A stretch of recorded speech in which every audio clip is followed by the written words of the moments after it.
Hello बच्चों, कैसे हैं? आपकी तैयारी कैसे चल रही है? बोर्ड एग्ज़ाम नज़दीक हैं। बोर्ड एग्ज़ाम की तैयारी के लिए हम लेके आए हैं आपके लिए कुछ महत्वपूर्ण ऑर्गेनिक रिएक्शंस, कार्बनिक अपक्रियाएं जो कई बार बोर्ड एग्ज़ाम में पूछी गई हैं।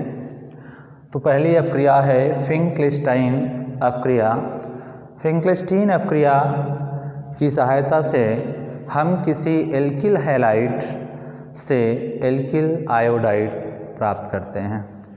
तो इसमें आप देखेंगे हम लेते हैं RX और इसकी क्रिया हम कराते हैं NaI in presence of acetone.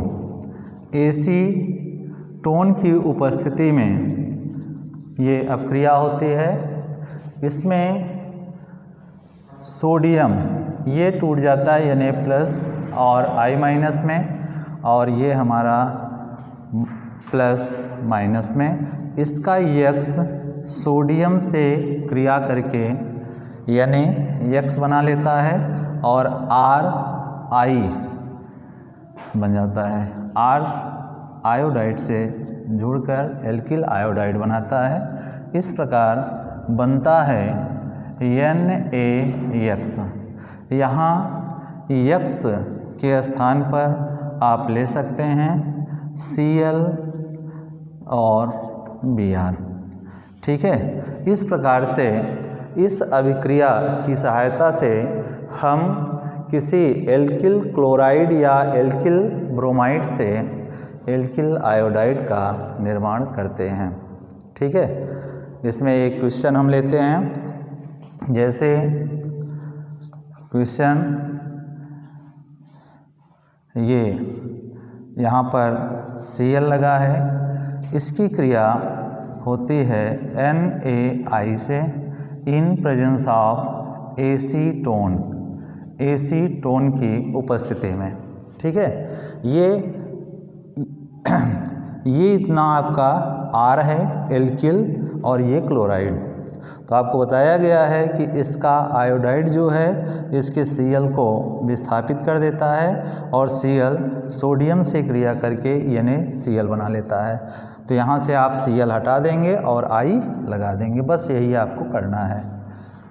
ठीक है, तो यहाँ लग जाएगा I और आगे plus NaCl।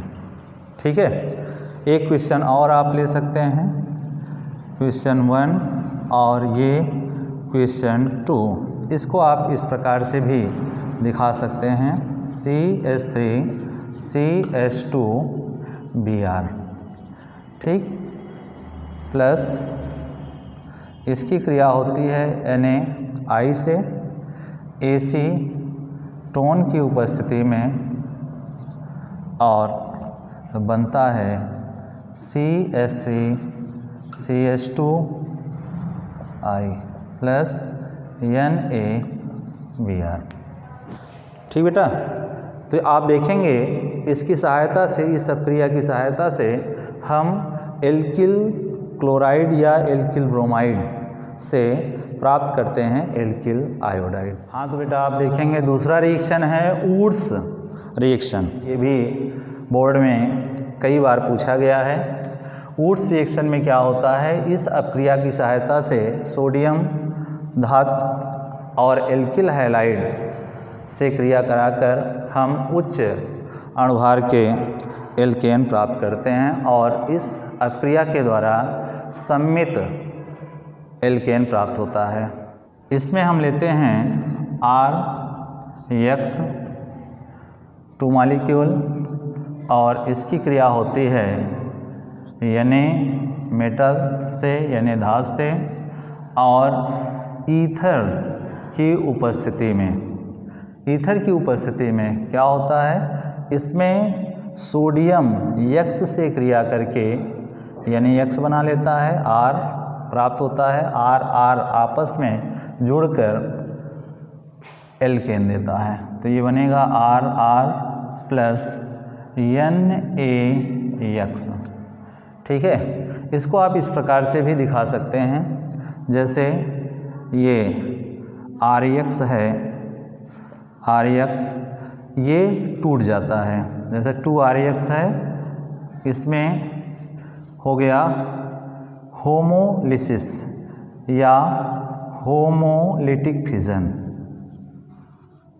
Homolytic fission, homolytic fission में क्या होता है, ये बॉन्ड टूटता है, संविदलन इसको कहते हैं, और इस बंध में उपस्थित दोनों इलेक्ट्रॉन अपने अपने परमाणु पर चले जाते हैं। ठीक है, इस प्रकार तो होमोलिटिक फिजन के द्वारा हमें प्राप्त होता है 2R मुक्त मूलक और इधर प्लस X मुक्त मूलक। अब ये R क्या करता है, 2R मुक्त मूलक आपस में क्रिया करके R बना लेता है।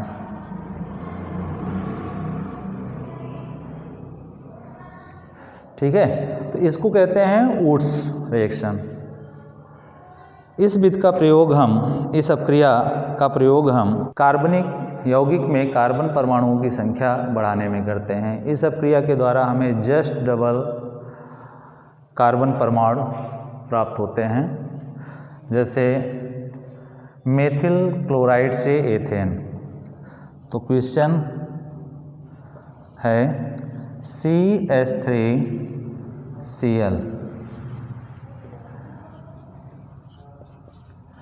2Na, ठीक है, और दूसरा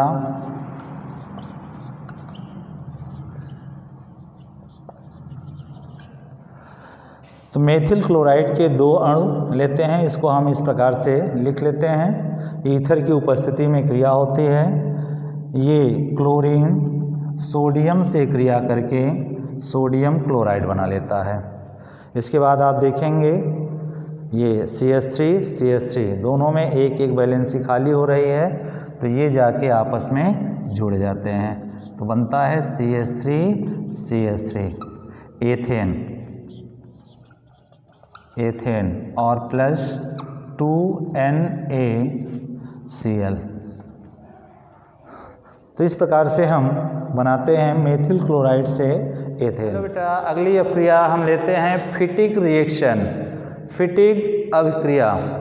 फिटिक अपक्रिया में हम एल्किल हैलाइड के स्थान पर लेते हैं एरिल हैलाइड या फेनिल हैलाइड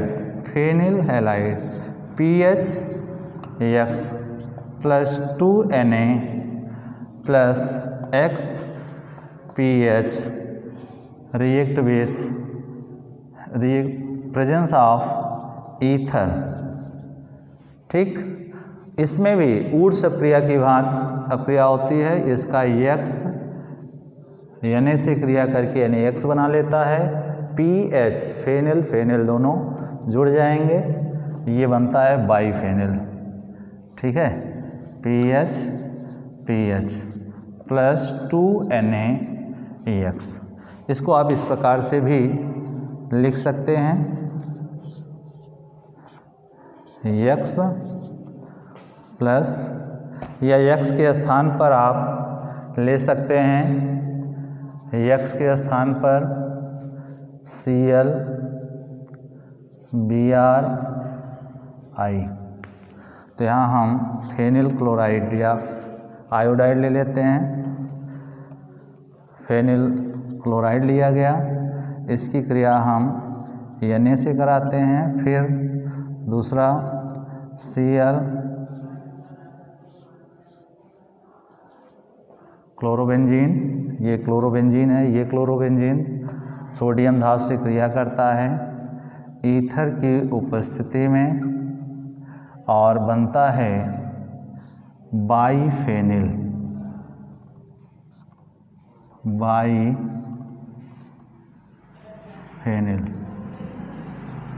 और प्लस 2NaCl। ये है फिटिक अपक्रिया। ठीक है, इससे हम एक क्वेश्चन लेते हैं। क्वेश्चन में दिया गया है जैसे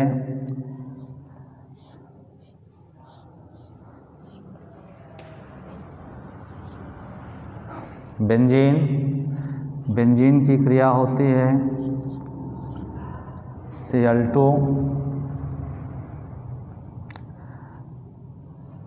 in presence of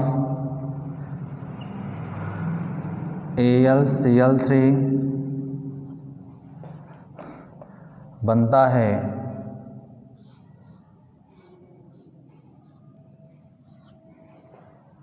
या इसके Cl बन जाएगा, फिर प्लस डॉट डॉट डॉट और यहाँ बना होगा बाइफेनिल।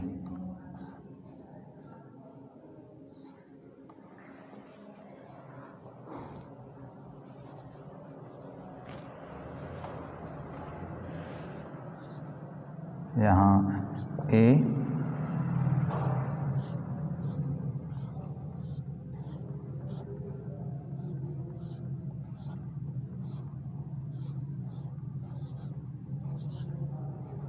Plus B. तो इसको आप देखेंगे यहाँ पर क्लोरीन की क्रिया होती है। क्लोरीन बेंजीन रिंग से इलेक्ट्रोफिलिक सब्स्टिट्यूशन रिएक्शन के द्वारा देता है क्लोरोबेंजीन फिर ए से क्रिया करके बाइफेनिल देता है। ठीक है, तो यहाँ हमें ए बताना है, ए क्या होगा। तो ये आप देखेंगे क्लोरोबेंजीन से बाइफेनिल बन रहा है, ये फिटिक अपक्रिया है। तो फिटिक अपक्रिया होती किसके बीच है, फेनिल क्लोराइड या chlorobenzene plus sodium metal in presence of ether. तो यहाँ पर हम प्लस Na और ईथर की उपस्थिति में ये क्रिया कराएंगे। ठीक है, और यहाँ पर बन जाएगा बाइफेनिल और B के स्थान पर हो जाएगा NaCl। ठीक है,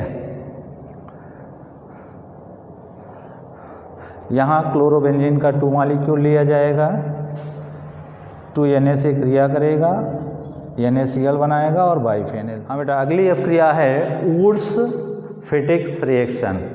वुड्स-फिटिक अपक्रिया, इसमें आप देख रहे हैं वुड्स अपक्रिया और फिटिक अपक्रिया दोनों कंबाइन है। ठीक है, अर्थात इस अपक्रिया में हम क्या करते हैं, हम लेते हैं एक एल्किल हैलाइड और दूसरा एरिल हैलाइड या फेनिल हैलाइड, और उसकी क्रिया ईथर की उपस्थिति में सोडियम धातु से कराते हैं। और सोडियम धातु से कराने पर जैसे अपक्रिया हुई है वुड्स अपक्रिया या फिटिक अपक्रिया होती है, ठीक उसी प्रकार की अपक्रिया होगी। देखेंगे आप, जैसे RX plus 2Na plus XPH ether की उपस्थिति में क्रिया होती है और बनता है PHR प्लस 2NaX। यहाँ X के स्थान पर ClBrI होगा। ठीक है, तो एक एल्किल हैलाइड लेते हैं और एक फेनिल हैलाइड, दोनों सोडियम धातु की उपस्थिति में, सोडियम धातु से ईथर की उपस्थिति में क्रिया करते हैं और फेनिल एल्किल हाइड्रोकार्बन देते हैं। इसका एक अपक्रिया देख लेंगे। एल्किल, इसके स्थान पर हम CH3Cl ले लेते हैं प्लस यहाँ 2Na और इसके स्थान पर हम लेते हैं ClC6H5। ठीक है, ईथर की उपस्थिति में क्रिया होती है और क्रिया करके ये NaCl बना लेगा और CH3 जाके फेनिल से जुड़ जाएगा। तो बनेगा C6H5CH3 प्लस 2NaCl। ठीक है, इसको कहते हैं टॉल्यूइन।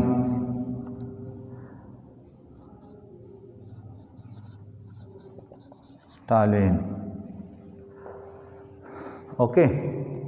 तो ये हो जाएगा आपका वुर्ट्ज़-फिटिक अपक्रिया।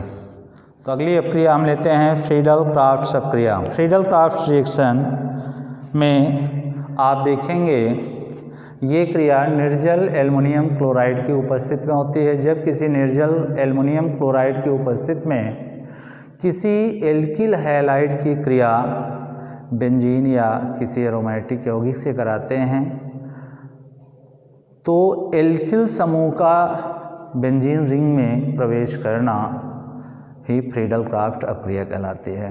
फ्रीडल-क्राफ्ट अपक्रिया दो प्रकार की होती है, एल्किलेशन और एसिलेशन। तो पहले हम एल्किलेशन,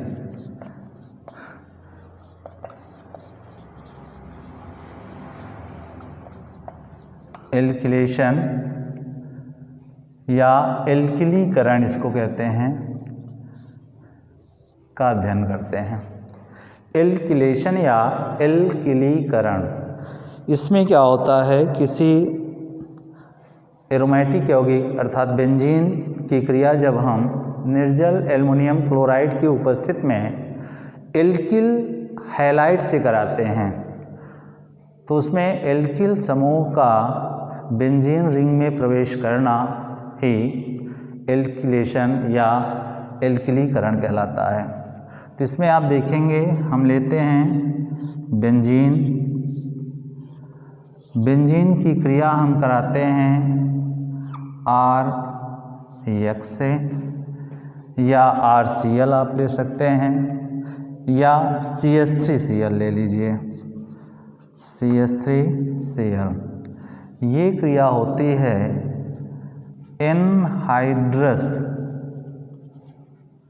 एनहाइड्रस एल्युमिनियम क्लोराइड की उपस्थिति में, निर्जल एल्युमिनियम क्लोराइड की उपस्थिति में ये क्रिया होती है। ठीक है, इसमें होता क्या है, निर्जल एल्युमिनियम क्लोराइड की उपस्थिति में ये एल्किल क्लोराइड ये टूट जाता है प्लस और माइनस में। अब यहाँ पर इलेक्ट्रोफिलिक सब्स्टिट्यूशन रिएक्शन होता है। ये एल्किल समूह बेंजीन रिंग पर अटैक करता है और यहाँ से जुड़कर यहाँ उपस्थित हाइड्रोजन को विस्थापित करता है। हाइड्रोजन प्लस आयन ये Cl माइनस आयन से क्रिया करके ये Cl बना लेता है। तो यहाँ बनता है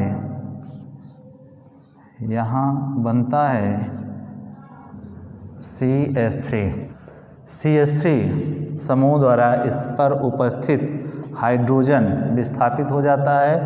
हाइड्रोजन H प्लस आयन के रूप में निकलता है जो Cl माइनस आयन से क्रिया करके HCl बना लेता है। बेटा फ्रीडल-क्राफ्ट का पार्ट बी आप देखेंगे एसिलेशन। एसिलेशन में क्या होता है, इसमें एसिल समूह का बेंजीन रिंग में प्रवेश कराया जाता है। ये अपक्रिया भी निर्जल एल्युमिनियम क्लोराइड की उपस्थिति में होती है।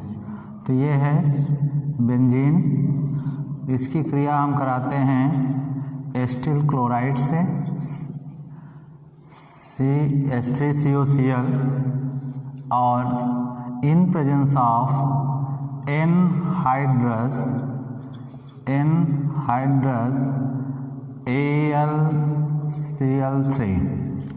ठीक है, जब निर्जल एल्युमिनियम क्लोराइड की उपस्थिति में बेंजीन की क्रिया एस्टिल क्लोराइड से कराई जाती है तो एस्टिल क्लोराइड ये एसिल आयन और क्लोराइड आयन में टूट जाता है और फिर यहाँ पर ये इलेक्ट्रोफाइल बेंजीन नाभिक पर अटैक करता है और यहाँ उपस्थित हाइड्रोजन परमाणु को विस्थापित कर देता है।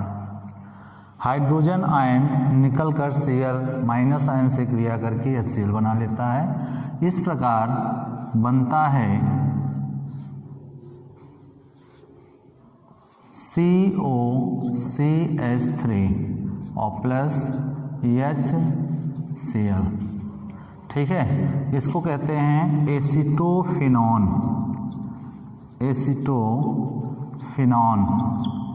ठीक है, तो जब किसी एसिल आयन को बेंजीन नाभिक में प्रवेश कराया जाता है, तो इस अभिक्रिया को हम एसिलेशन कहते हैं, फ्रीडल क्राफ्ट का एसिलेशन। परिभाषा आप देंगे कि निर्जल एल्युमिनियम क्लोराइड की उपस्थिति में जब किसी एरोमेटिक यौगिक या बेंजीन की क्रिया एसिड क्लोराइड से कराई जाती है, तो एसिल आयन का बेंजीन नाभिक में प्रवेश करना ही फ्रीडल क्राफ्ट एसिलेशन कहलाता है या एसिलीकरण कहलाता है। ठीक है, अब हम कुछ क्वेश्चन करते हैं। जैसे क्वेश्चन है, बेंजीन इसकी क्रिया हम कराते हैं Cl से इन प्रेजेंस ऑफ एनहाइड्रस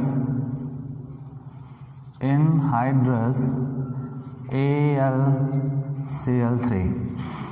ठीक है, इसमें क्या होता है, ये Cl माइनस आयन निकल जाएगा, यहाँ प्लस होगा और फिर अब यहाँ पर रीअरेंजमेंट होता है, यहाँ से Cl गया, यहाँ प्लस आवेश आएगा। ठीक है, यहाँ H है, तो ये H जो है यहाँ आ जाएगा और ये प्लस आवेश यहाँ चला जाएगा और बनता है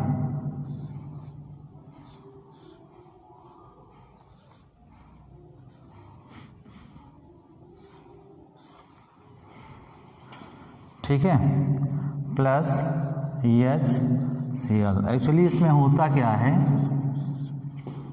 ये Cl है, ये यहाँ से निकलता है तो बनेगा प्लस आवेश, ये H, ये मोर स्टेबल होने के लिए, स्टेबिलिटी बढ़ाने के लिए ये H आयन चला आएगा यहाँ और ये प्लस आवेश यहाँ रीअरेंजमेंट के द्वारा और बनता है ये प्लस आवेश। ठीक है, अब यही जाके बेंजीन नाभिक से जुड़ता है और ये बनाएगा क्यूमीन। ठीक है, तो ये रहा फ्रीडल क्राफ्ट का एल्किलीकरण या एल्किलेशन। ठीक है, अगर आपको बेंजीन से टॉल्यूइन बनाना है तो आप बेंजीन की क्रिया निर्जल एल्युमिनियम क्लोराइड की उपस्थिति में मेथिल क्लोराइड से कराकर टॉल्यूइन प्राप्त कर सकते हैं। हाँ बेटा, अब हम देखते हैं अगला रिएक्शन, कैनिजारो रिएक्शन। कैनिजारो अपक्रिया most important reaction for board exam. इसमें आप देखेंगे अल्फा हाइड्रोजन अनुपस्थित एल्डिहाइड लिया जाता है और जब किसी अल्फा हाइड्रोजन अनुपस्थित एल्डिहाइड की क्रिया किसी बेस से कराते हैं, NaOH या KOH से कराते हैं, तो इसमें एल्डिहाइड का ऑक्सीकरण और अपचयन दोनों होता है। ऑक्सीकरण के फलस्वरूप हमें उसी एल्डिहाइड के कार्बोक्सिलिक अम्ल का साल्ट प्राप्त होता है और अपचयन के फलस्वरूप उस एल्डिहाइड का एल्कोहल प्राप्त होता है। अर्थात एल्डिहाइड का अपचयन एल्कोहल में और ऑक्सीकरण कार्बोक्सिलिक अम्ल के साल्ट के रूप में होता है। तो हम अल्फा हाइड्रोजन अनुपस्थित एल्डिहाइड फॉर्मेल्डिहाइड लेते हैं HCHO। इसके 2 मॉलिक्यूल लेते हैं और इसकी क्रिया हम कंसंट्रेट KOH से कराते हैं। ठीक है, क्या होगा, ये फॉर्मेल्डिहाइड ये एल्कोहल में अपचयित हो जाता है, CH3OH। जैसे मेथिनल है तो मेथिल एल्कोहल में अपचयित हो जाएगा। ठीक है, और दूसरा कंपाउंड बनेगा, इसी फॉर्मेल्डिहाइड का ऑक्सीकरण कुक में हो जाता है, COOK। ठीक है, तो एक एल्डिहाइड का अपचयन एल्कोहल में और दूसरे एल्डिहाइड का ऑक्सीकरण साल्ट में होता है, कार्बोक्सिलिक साल्ट। ठीक है, उसी एल्डिहाइड का एल्कोहल और उसी एल्डिहाइड का कार्बोक्सिलिक अम्ल का साल्ट प्राप्त होता है। इस अपक्रिया को कैनिजारो अपक्रिया कहते हैं। ठीक है, इसी प्रकार आप दूसरा एग्जाम्पल ले सकते हैं PHCHO। इसे आप बेंजल्डिहाइड कह सकते हैं या फेनिल एल्डिहाइड कहला सकते हैं। इसके 2 मॉलिक्यूल लेते हैं और इसकी क्रिया हम कंसंट्रेट KOH से कराते हैं। ठीक है, KOH इससे क्रिया करता है और इसमें एक फेनिल CH2OH, इसको आप बेंजल अल्कोहल भी कह सकते हैं, और प्लस आपका प्राप्त होगा दूसरा यौगिक PHCOOH, ये प्राप्त होता है। एक एल्डिहाइड अल्कोहल में अपचयित होता है और दूसरा कार्बोक्सिलिक अम्ल के साल्ट के रूप में अपचयित हो जाता है। फेनिल के स्थान पर आप C6H5 लिख सकते हैं। ठीक है, अब एक अपक्रिया लेते हैं जिसमें एक एरोमेटिक एल्डिहाइड और दूसरा एलिफेटिक एल्डिहाइड अर्थात फॉर्मल्डिहाइड होता है। अगर अभिकारी पदार्थ में एक फॉर्मल्डिहाइड है तो इसमें फॉर्मल्डिहाइड का ऑक्सीकरण होता है, ये अनिवार्यता है, और दूसरा जो है वो एल्कोहल में अपचयित होगा। तो इसकी अपक्रिया देखेंगे। जैसे ये बेंजल्डिहाइड है CHO, दूसरा फॉर्मल्डिहाइड है SCHO, इसकी क्रिया 50% KOH से होती है। क्या होता है, ये जो एल्डिहाइड फॉर्मल्डिहाइड है, अगर अभिकारी पदार्थ में फॉर्मल्डिहाइड है तो फॉर्मल्डिहाइड का ऑक्सीकरण होगा HCOOK, कुक, और दूसरा जो अभिकारी पदार्थ है उसका अपचयन एल्कोहल में होगा, तो ये बन जाएगा बेंजल अल्कोहल CH2OH। ठीक है, इसे हम क्रॉस कैनिजारो अपक्रिया भी कहते हैं। इस अपक्रिया को क्रॉस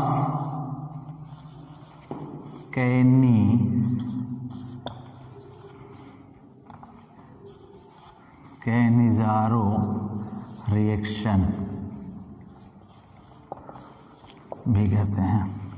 जब दो अलग अलग एल्डिहाइड, एक एरिल हैलाइड अर्थात बेंजल्डिहाइड और दूसरा एलिफेटिक एल्डिहाइड फॉर्मल्डिहाइड लेते हैं तो फॉर्मल्डिहाइड का ऑक्सीकरण और बेंजल्डिहाइड का अपचयन होता है। इस अपक्रिया को हम क्रॉस कैनिजारो अपक्रिया कहते हैं। ठीक है, तो ये है कैनिजारो अपक्रिया और क्रॉस कैनिजारो अपक्रिया। अब हम इससे संबंधित क्वेश्चन लेते हैं। इस क्वेश्चन में देखेंगे कि हम एक लेते हैं बेंजल्डिहाइड और दूसरा फॉर्मल्डिहाइड। बेंजल्डिहाइड और फॉर्मल्डिहाइड की क्रिया कंसंट्रेट सोडियम हाइड्रोक्साइड या किसी बेस से कराई जाती है, तो A और B बनता है। अब हमें देखना है A और B क्या होगा। ये अल्फा हाइड्रोजन अनुपस्थित एल्डिहाइड, ये भी अल्फा हाइड्रोजन अनुपस्थित एल्डिहाइड बेस से क्रिया कर रहा है, ये होगा कैनिजारो अपक्रिया। कैनिजारो अपक्रिया में आपको बताया गया कि यदि किसी रिएक्टेंट में यदि अभिकारी पदार्थ के रूप में फॉर्मल्डिहाइड है तो फॉर्मल्डिहाइड का ऑक्सीकरण होता है और ऑक्सीकरण क्रिया के फलस्वरूप हमें प्राप्त होता है कुक, या सॉरी यहाँ पर यानी इसको कहते हैं सोडियम फार्मेट, तो हमारा B हो जाएगा सोडियम फार्मेट। और दूसरा ये बेंजल्डिहाइड है, बेंजल्डिहाइड का अपचयन होता है अगर रिएक्टेंट में फॉर्मेल्डिहाइड है तो उसका ऑक्सीकरण होगा और ऑक्सीकरण से प्राप्त होगा कार्बोक्सिलिक अम्ल का साल्ट, और दूसरा एल्कोहल में अपचयित होता है तो A के रूप में हो जाएगा ये alcohol CH2OH, benzyl alcohol and sodium format. दूसरा क्वेश्चन देखेंगे आप, एक ही यौगिक में 2 CHO ग्रुप हैं, 2 एल्डिहाइड ग्रुप हैं और अल्फा हाइड्रोजन अनुपस्थित है।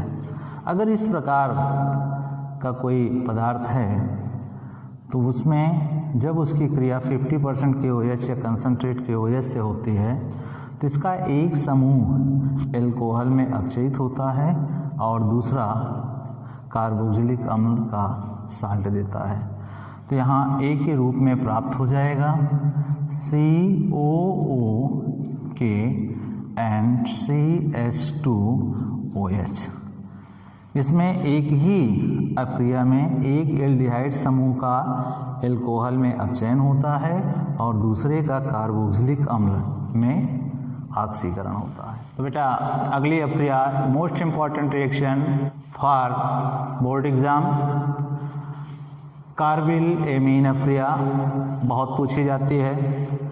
इसे आइसोसाइनाइड टेस्ट भी कहते हैं। अगर हमें प्राइमरी एमीन समूह का परीक्षण करना हो या क्लोरोफॉर्म का परीक्षण करना हो तो हम कार्बिल एमीन परीक्षण करते हैं।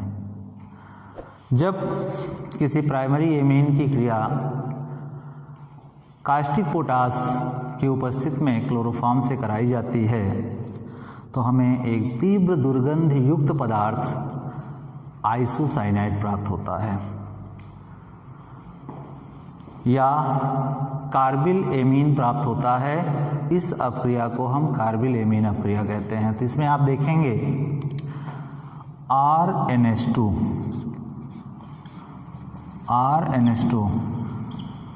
फर्स्ट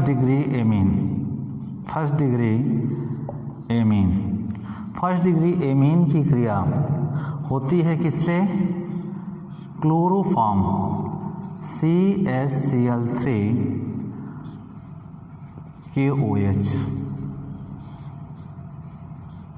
गर्म करने पर अपक्रिया होती है। अपक्रिया में ये NH2 समूह NC में चेंज हो जाता है, बस केवल RNC हो जाएगा, ठीक है। अर्थात कार्बन द्वारा एमीन के हाइड्रोजन परमाणु को प्रतिस्थापित किया जाता है और ये बनता है एल्किल आइसोसाइनाइड। इसे कहते हैं एल्किल आइसोसाइनाइड, ठीक है। इसमें होता क्या है, ये KOH का K क्लोरीन से क्रिया करके 3KCl बना लेता है, ठीक। और इसके बाद यहाँ बचा 3OH। ये OH 3H से क्रिया करता है। इसका कार्बन इसके हाइड्रोजन को विस्थापित कर देता है। 2 हाइड्रोजन यहाँ और 1 हाइड्रोजन यहाँ, 3H 3OH से क्रिया करके 3H2O बना लेता है, 3H2O। और इस प्रकार यहाँ बचता है NC, ठीक है।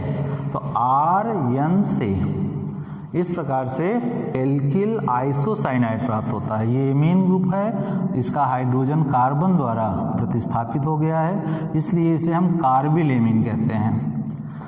और इस परीक्षण को कार्बिल एमीन परीक्षण भी कहा जाता है।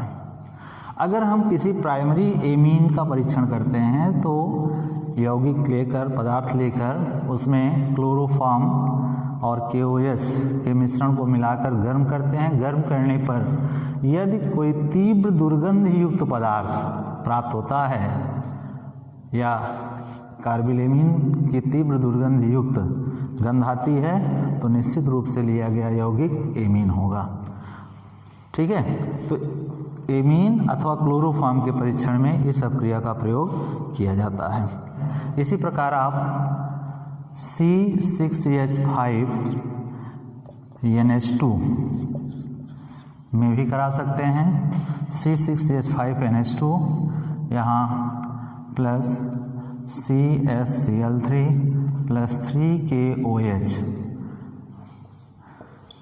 क्या होगा, NH2 समूह NC में परिवर्तित हो जाएगा, तो ये हो जाएगा C6H5NC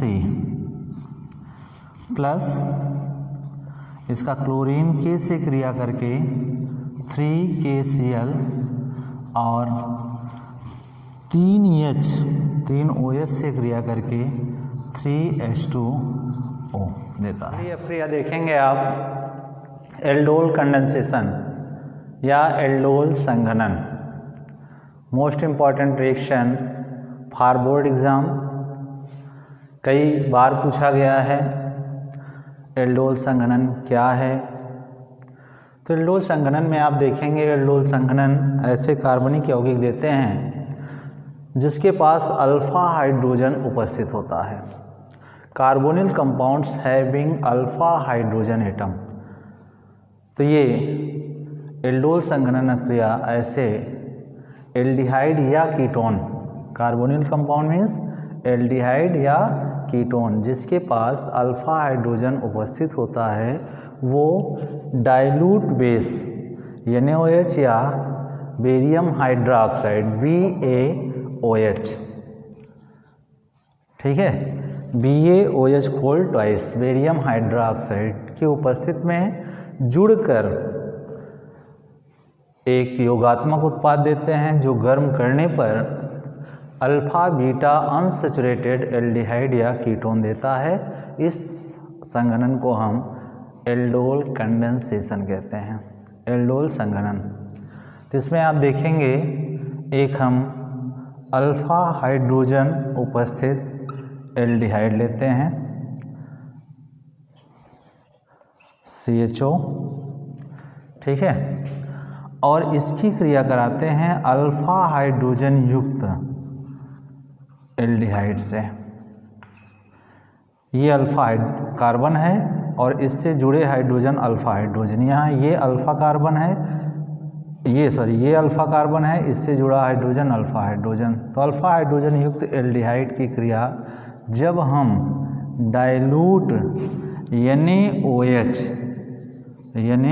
NaOH की उपस्थिति में कराते हैं तो क्या होता है, कार्बोनिल कंपाउंड का पाई इलेक्ट्रॉन युग्म ऑक्सीजन परमाणु पर चला जाता है, विस्थापित हो जाता है, जिससे यहाँ माइनस और यहाँ प्लस आवेश उत्पन्न होता है और ये हमारा टूट जाता है H प्लस और CH2CHO माइनस में, ये यहाँ से अब आयनित हो जाता है।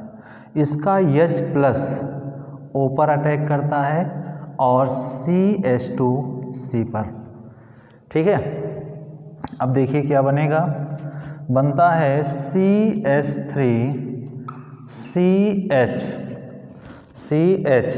ये O ऊपर चला जाएगा OH के रूप में, OH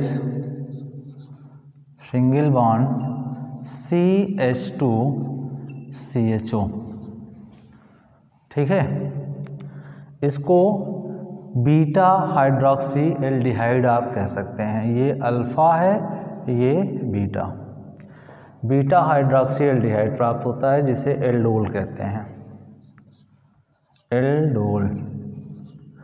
अब एल्डोल को जब हम गर्म करते हैं, गर्म करने पर क्या होता है, यहाँ से OH और अल्फा से H, ये H2O के रूप में बाहर निकल जाता है, माइनस H2O, और यहाँ बनता है CH3CH डबल बॉन्ड CHCHO, ये अल्फ़ा बीटा, इसे कहते हैं alpha beta unsaturated aldehyde, alpha beta unsaturated aldehyde प्राप्त होता है, एल्डिहाइड जिसे क्रोटोनल डिहाइड कहते हैं, इसका नाम क्रोटोनल्डिहाइड होगा। ठीक है, तो ये है आपका एल्डोल संघनन। इसके स्थान पर आप कीटोन ले सकते हैं।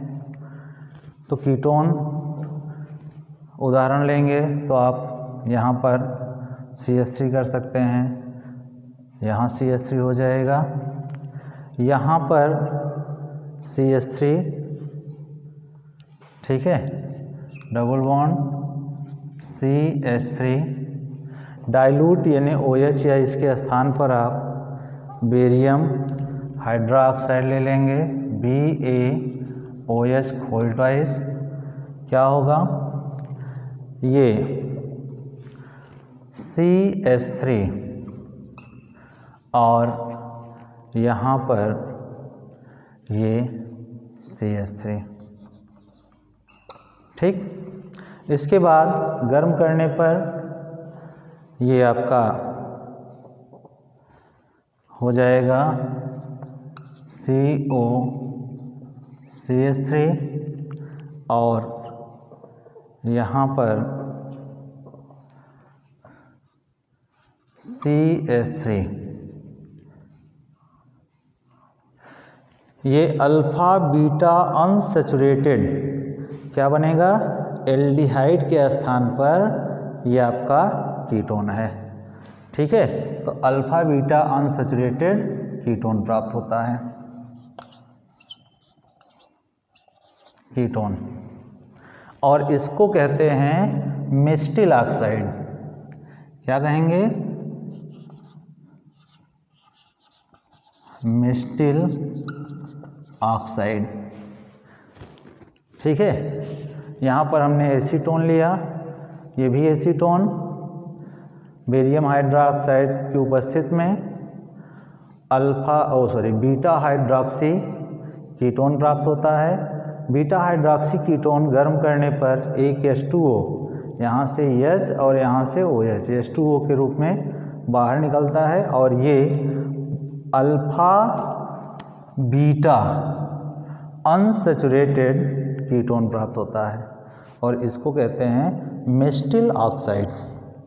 ठीक है, ये दोनों एल्डोल संघनन का उदाहरण है। अब हम आपको बताएंगे कि जब अल्फा हाइड्रोजन युक्त एक कीटोन तथा एक एल्डिहाइड लेते हैं तब क्या होता है। ठीक है, तो यहाँ पर ये आपने कीटोन लिया है, इसके स्थान पर हम कर देते हैं एल्डिहाइड,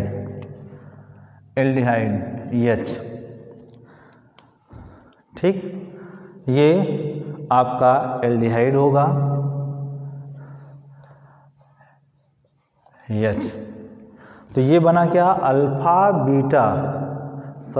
बीटा हाइड्रोक्सी एल्डिहाइड प्राप्त होता है, बीटा हाइड्रोक्सी एल्डिहाइड, जो गर्म करने पर क्या देता है,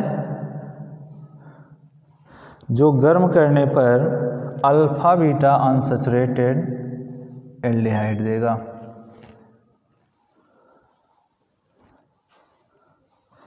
एल्डिहाइड प्राप्त होता है। ठीक है, तो ये आपका हो जाएगा alpha beta unsaturated aldehyde. Okay, इसको कहते हैं क्रोटोनल्डिहाइड कंपाउंड्स, क्रोटोनल्डिहाइड कंपाउंड्स कहते हैं। ठीक है, और जब एक कीटोन दूसरा एल्डिहाइड अर्थात दोनों भिन्न भिन्न कार्बोनिल कंपाउंड लिए जाते हैं तो उस अभिक्रिया को हम क्रॉस एल्डोल संघनन कहते हैं, क्रॉस एल्डोल संघनन। ठीक है, तो इसे हम क्रॉस एल्डोल संघनन कहेंगे। जब कार्बोनिल कंपाउंड में हम भिन्न भिन्न एल्डिहाइड और कीटोन लेते हैं, जैसे एक कीटोन लिया गया एसीटोन और दूसरा एस्टेल्डिहाइड, तो जब दोनों भिन्न होते हैं तो उस अभिक्रिया को हम क्रॉस एल्डोल संघनन कहते हैं। अब हम एक क्वेश्चन करते हैं इस पर।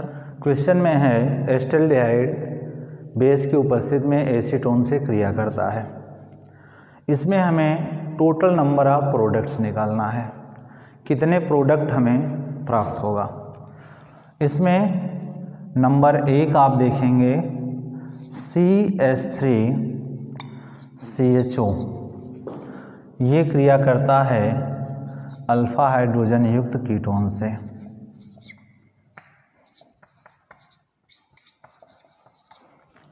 इसे कहते हैं क्रॉस एल्डोल संघनन। इसमें क्या होगा, इसमें हमें प्राप्त होता है अल्फा बीटा अनसैचुरेटेड कीटोन। दूसरी अपक्रिया लेते हैं हम CH3 को जोड़ेंगे। जब CH3CHO एस्टल्डिहाइड से संघनित होता है, इसे सेल्फ कंडेंसेशन कहते हैं। इसमें हमें प्राप्त होगा अल्फा बीटा अनसैचुरेटेड एल्डिहाइड। तीसरा लेते हैं कीटोन को हम इस रूप में लेंगे O, और एस्टल्डिहाइड को हम इस रूप में लेते हैं CH2CHO के रूप में। इसको कहते हैं क्रॉस। इसमें दूसरा प्रोडक्ट प्राप्त होगा बीटा हाइड्रोक्सी एल्डिहाइड या क्रोटोनल्डिहाइड का प्रोडक्ट। और चौथा हम लेते हैं एसीटोन और अल्फा हाइड्रोजन के रूप में भी एसीटोन को लेते हैं।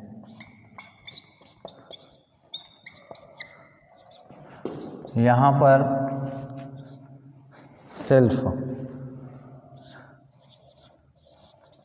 सेल्फ कंडेंसेशन के रूप में प्रोडक्ट प्राप्त होगा, जिसे हम मेस्टिल ऑक्साइड कहेंगे। इस प्रकार से उपरोक्त क्वेश्चन में टोटल नंबर ऑफ प्रोडक्ट प्राप्त होंगे 4 प्रकार के प्रोडक्ट हमें मिलेंगे। हाँ बेटा, इसके बाद हम अगली अपक्रिया लेते हैं राइमर-टीमैन अपक्रिया, राइमर-टीमैन रिएक्शंस। राइमर-टीमैन रिएक्शन ये फिनाल में पाई जाती है। जब हम किसी फिनाल की क्रिया क्लोरोफॉर्म या कार्बन टेट्राक्लोराइड से KOH की उपस्थिति में 333 केल्विन ताप पर कराते हैं तो हमें क्रमशः सैलिसिल एल्डिहाइड या सैलिसिलिक अम्ल प्राप्त होता है। इसी अपक्रिया को राइमर-टीमैन अपक्रिया कहते हैं। तो इसमें आप देखेंगे ये फिनाल है,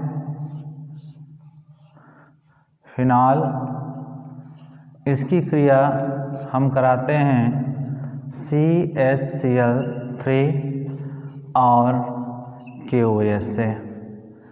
ये अपक्रिया 333 केल्विन ताप पर होती है। इसमें होता क्या है, ये KOH बना लेगा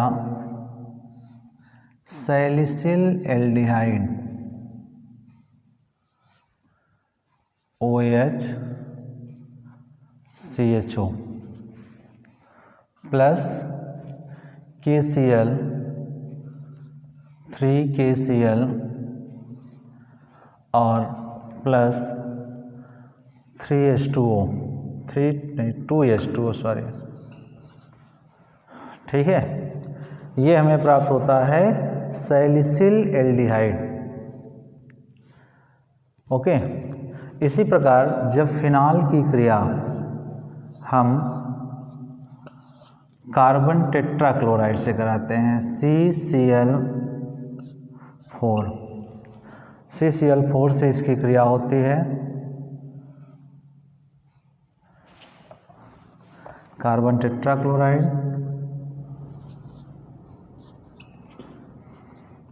in presence of KOH 333 kelvin ताप यहाँ प्राप्त होता है OH COO की प्राप्त होता है, जो बाद में अम्ल से क्रिया करके देता है salicylic acid, ortho hydroxy salicylic acid और पैरा सैलिसिलिक एसिड। ठीक है, ये मेजर प्रोडक्ट के रूप में प्राप्त होता है और ये माइनर। ठीक है, और -4 KCl और -3H2O, 3H2O क्या 2H2O सॉरी। तो इस प्रकार से हमें राइमर टीमन अपक्रिया के फलस्वरूप प्राप्त होता है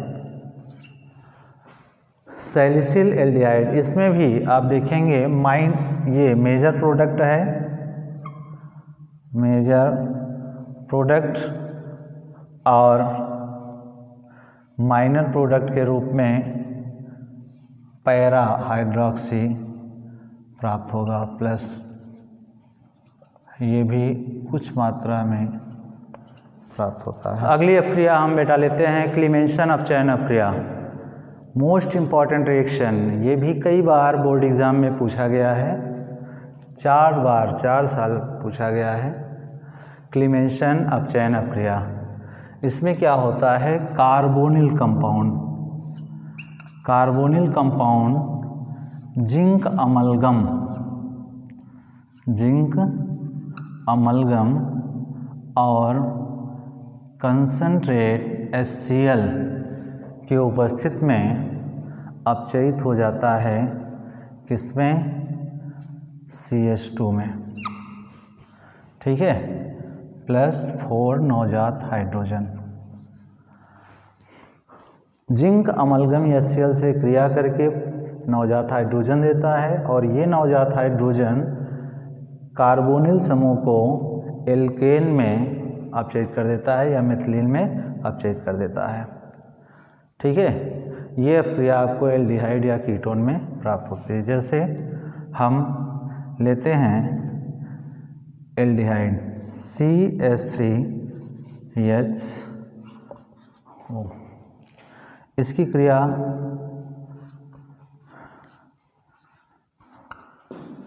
जिंक अमलगम और कॉन्स HCl की उपस्थिति में होती है। ये दोनों क्रिया करके नवजात हाइड्रोजन देते हैं, और नवजात हाइड्रोजन क्या होता है, ये यहाँ से टूट जाता है, एक H यहाँ और एक H यहाँ जुड़ जाएगा, फिर ये यहाँ, इस प्रकार से ये H2O के रूप में और ये CH2 एल्केन। तो ये बनता है CH3 प्लस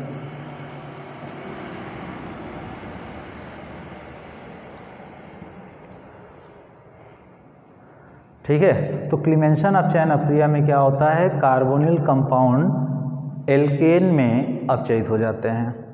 इसी प्रकार एसीटोन को देखेंगे आप, CH3CO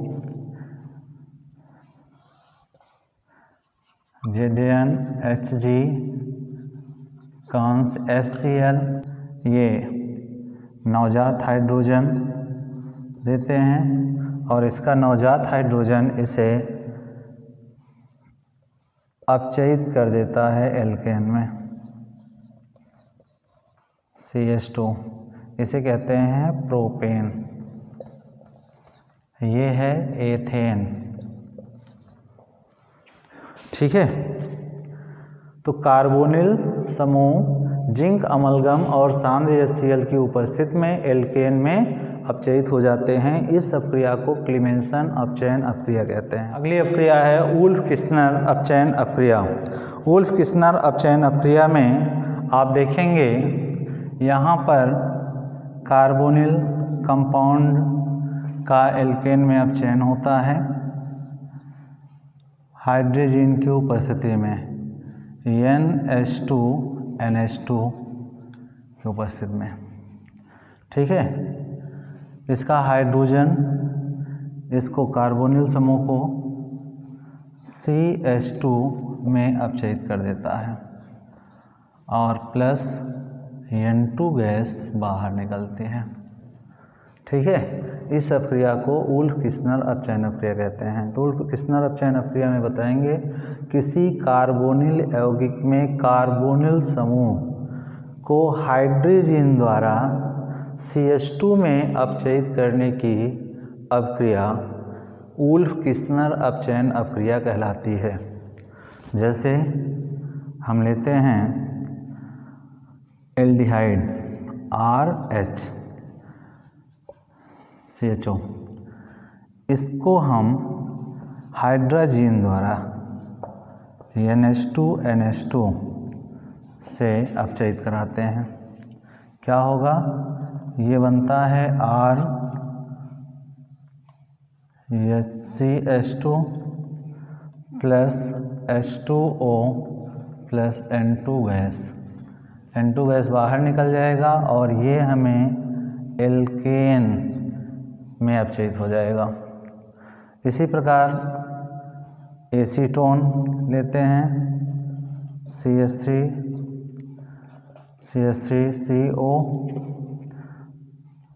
प्लस हाइड्रोजन NH2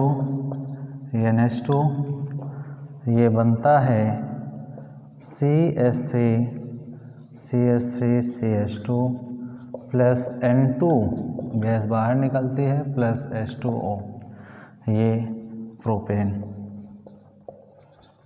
तो हाइड्रोजन द्वारा कार्बोनिल समूह को एल्केन में अपचयित करने की अपक्रिया वुल्फ-किस्नर अपचयन अपक्रिया कहलाती है।